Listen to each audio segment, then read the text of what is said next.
Pasado na sa ikatlo at huling pagbasa ng Kamara ang panukalang Absolute Divorce Bill. Pero hanggang sa huli, ilang kongresista pa rin ang mariing tinututulan ang panukala. Nagbabalik si Marian Enriquez. The presidents of the religious organizations, I vote a resounding and strong no to the divorce bill.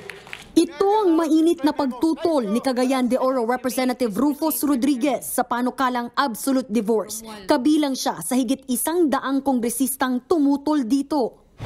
Malaki po itong kalokohan pag yung mga tinatawag nating irresponsableng mga kalalakihan o kababaihan ay gagawing kasangkapan itong divorce bill na ito upang paghiwalayin ang mga mag-asawa. One day, we will all regret what this Congress has approved right now.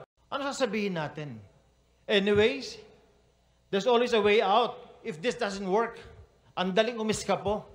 Pag ayaw ka na, ayaw na natin. May divorce naman. It should not work that way. Tumutol din si dating Pangulo at ngayoy Pampanga Representative Gloria Macapagal Arroyo. Macapagal Arroyo. No.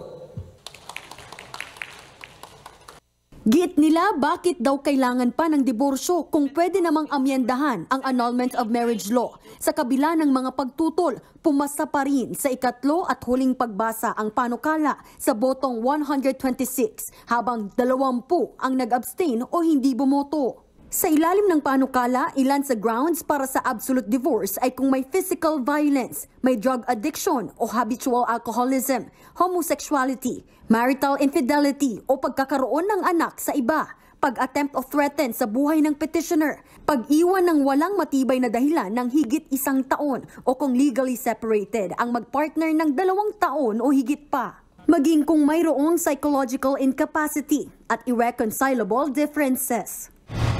Para kay Albay Representative Ed Selagman na isa sa mga pangunahing may akda ng panukala, dadaan naman ito sa judicial process kung saan kailangang mapatunayan ang mga dahilan ng mag-asawa para magdiborsyo. Ipagbabawal din daw ang mga quickie notarial, email o mga speedy drive-through divorces.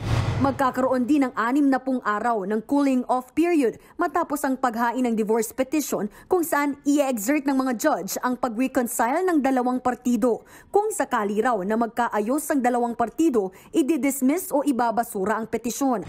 At kung sakali mang na-issue na ang absolute divorce decree pero nag-reconcile o nagkabalikan ng 2, ituturing na nullified ang divorce decree. Paparusahan din ang mga mahuhuling nagsabwatan para lang makapag-secure ng divorce decree o kung naging sapilitan ang paghahain ng diborsyo. Maaari siyang makulong ng hanggang 5 taon at may piyansa pa. Nasa bola na ngayon ng Senado kung magpapasa ng parehong panukalang batas para maisabatas ito.